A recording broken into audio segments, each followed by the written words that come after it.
von euch haben es mitbekommen und wissen, dass ich seit letztem Winter regelmäßig das Eisbaden praktiziere.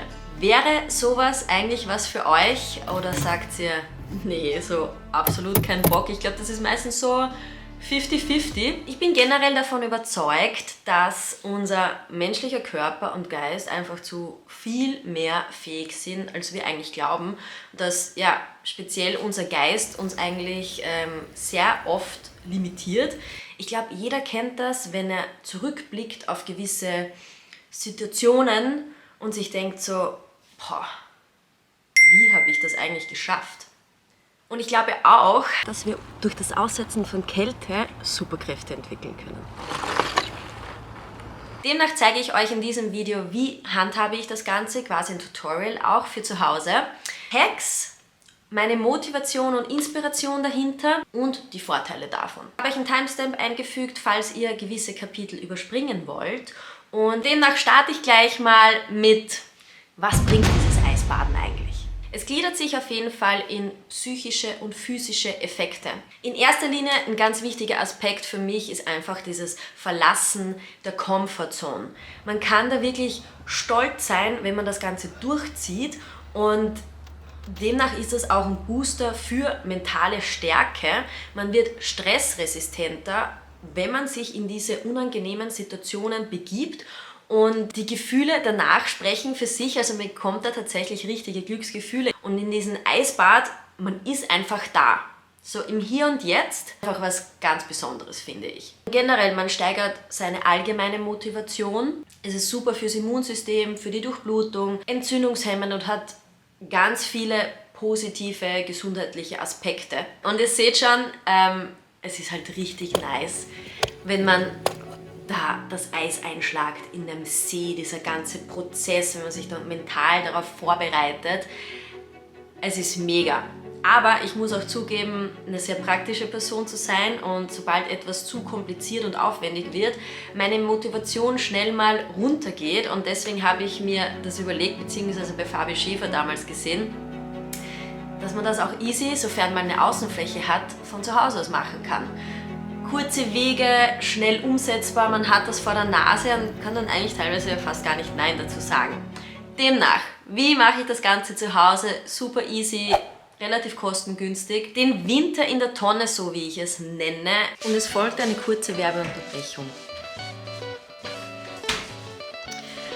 So Leute, wisst Bescheid, mit dem Code PEACHES-YouTube bekommt ihr 10% Rabatt bei YFood auf das gesamte Sortiment. Ich zeige euch hier mal, was es so gibt. Von ganz klassischen Sorten wie zum Beispiel Vanille oder Schoko seht ihr, dass es hier auch vegane Shakes gibt. Wenn ihr euch hier durchprobieren wollt oder einfach restocken, auf jeden Fall mit dem Code PEACHES-YouTube. Mehr Infos unten in der Videobeschreibung, und in diesem Sinne, weiter geht's.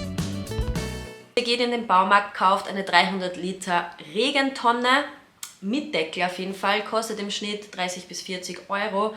Befüllt das Ganze und im Prinzip kann es dann schon losgehen. Achtet einfach darauf, wie ist die Wasserbeschaffenheit, wenn es durchgehend kalt ist. Ich wechsle im Schnitt einmal im Monat. Mein Freund hat was über Zusätze gefunden, das packe ich euch in die Videobeschreibung. Hatte bis dato noch nie etwas im Wasser, noch nie Probleme gehabt. Aber hier alle Angaben ohne Gewähr. Deckel habe ich schon erwähnt. Deckel ist sehr wichtig, der schützt einfach generell vor Verschmutzung, aber auch vom Einfrieren des Wassers, der Wasseroberfläche. Ich habe auch Tipps von euch bekommen, wenn man einen Ball auf die Wasseroberfläche legt, dass die Oberfläche weniger gefriert. Hatte ich bis jetzt noch nicht nötig. Ich finde es auch manchmal ganz geil, wenn ich das Eis einschlagen kann. Aber der Deckel schützt auch davor und schützt eben auch die Tonne vorm Kaputtwerden, vorm Auffrieren. Weiter geht's mit meiner Inspiration, und die kam durch Wim Hof. Ich glaube, das ist mittlerweile jedem ein Begriff, der Iceman, der seine Aktionen und dieses Drumherum haben mich einfach extrem neugierig gemacht. Und wenn ich neugierig bin, dann will ich Dinge auch ausprobieren und nicht nur Leute sehen, die das machen, sondern auch selbst an mir erfahren. Für mich persönlich ist er ein richtiger Superheld, und er beweist auch mit seinen Aktionen, dass wir zu so viel fähig sind. Der ist auch davon überzeugt, dass jeder andere das kann, mit seinem Training, mit seinen Methoden, und springender Punkt an dem Ganzen ist, der stellt auch die Wissenschaft auf den Kopf. Denn so viele Aktionen von ihm oder wie sein Körper funktioniert im Vergleich zu anderen, es ist alles wissenschaftlich hinterlegt und da kann halt echt einfach niemand mehr irgendwas dagegen sagen. Ich habe schon erwähnt, der macht krasse Sachen. Der war zum Beispiel fast 2 Stunden im Eiswasser, ohne dass sich seine Körpertemperatur viel verändert hat. Der läuft in Shorts in der Death Zone vom Mount Everest rum und hiked da am Mount Everest. Der ist extrem resistent gegen extreme Kälte, aber auch gegen Hitze und generell regeneriert extrem, ist selten bis nie krank. Einfach eine krasse Person. Und den seine Waffen sind Atmung, Kälte und Meditation. Klingt jetzt nicht nach irgendetwas Außergewöhnlichem, oder? Und das finde ich ja das Coole wieder an dem Ganzen. Das kann jeder von uns machen. Das ist jetzt nicht sowas, oh, du musst zum Mond fliegen und den Mondstein mitnehmen und dich 100 Tage im Jahr, was weiß ich.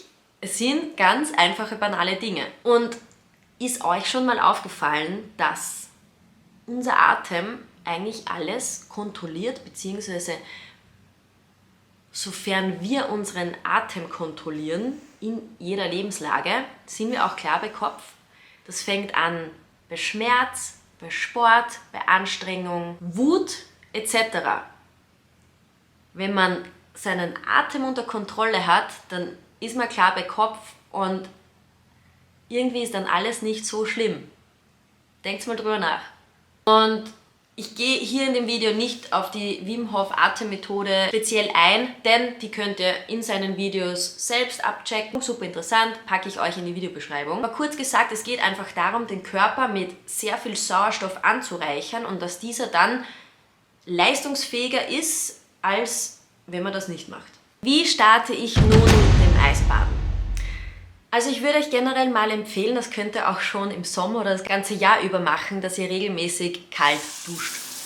Ich würde euch auch empfehlen, wirklich am Beginn der kalten Saison zu starten, schon im September, Oktober rein und das Ganze langsam zu steigern. Ihr sollt ja motiviert dabei sein und ich glaube, es ist nicht so geil, wenn ihr dann null vorbereitet seid und dann im Dezember in 1 Grad kaltes Wasser springt sozusagen. Kann man natürlich machen, aber ja, wie gesagt, ich würde es nicht empfehlen. Auch macht das Ganze nie alleine. Schaut vor allem am Anfang, dass immer eine zweite Person dabei ist. Ihr wisst nie, wie ihr darauf reagiert. Und geht das Ganze einfach langsam an und steigert es langsam. Step 1 ist, bereitet euch mental darauf vor. Positive mentale Einstellung für die Kälte. Ich höre dabei sehr gerne Musik, auch schon davor.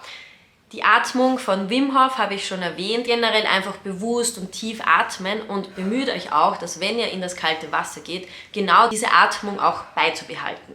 Ein Hack, den ich euch auf jeden Fall verraten kann, ist, zieht euch Badeschuhe an. Als Alternative gehen auch Socken zum Beispiel. Dadurch vermeidet ihr diese fast unausstehlichen Schmerzen in den Zehen bzw. Füßen. Wenn ihr es mal macht, werdet ihr wissen, was ich meine. Wichtig ist auch, dass ihr relativ zügig in das Wasser geht. Glaubt mir, je mehr ihr zögert, desto schlimmer macht ihr das und indem ihr relativ schnell reingeht, trickst ihr ein bisschen so euer Gehirn aus. Definitiv Schnappatmung vermeiden, wie schon gesagt, tiefe Atemzüge, bewusst atmen, auch wenn ihr ins Wasser geht. Und wie lange bleibe ich da eigentlich drinnen?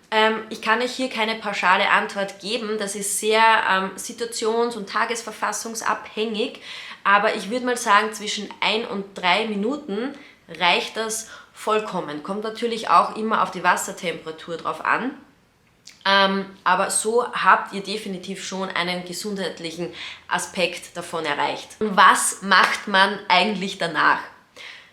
Ich persönlich, ich gehe raus. Was ich auf jeden Fall als erstes mache, ist mich abtrocknen. Setzt euch hin, trinkt einen Tee, esst was. Super Belohnung, das Frühstück jetzt danach. Wichtig ist danach nicht warm duschen, keine Sauna.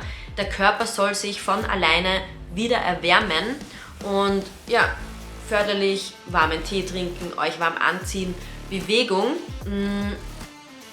Ich würde auch sagen, binnen einer halben Stunde oder so sollte euch wieder einfach ganz normal warm sein. Und für mich persönlich auch eines der genialsten Gefühle nach dem Eisbaden ist einfach, wenn sich das warme und das kalte Blut wieder vermischen. Es ist ja so, dass durch diese Kälte die Extremitäten quasi abgeschnitten, abgeblockt werden und der Körper lässt einfach die Wärme im Core, also in der Körpermitte, um die wichtigsten Funktionen zu behalten. Und eben ab einer gewissen Zeit, wenn ihr dann wieder aus dem Eisbad raus seid, irgendwann öffnen sich diese Gefäße wieder und dann habt ihr diesen Moment und es fühlt sich ultra genial an.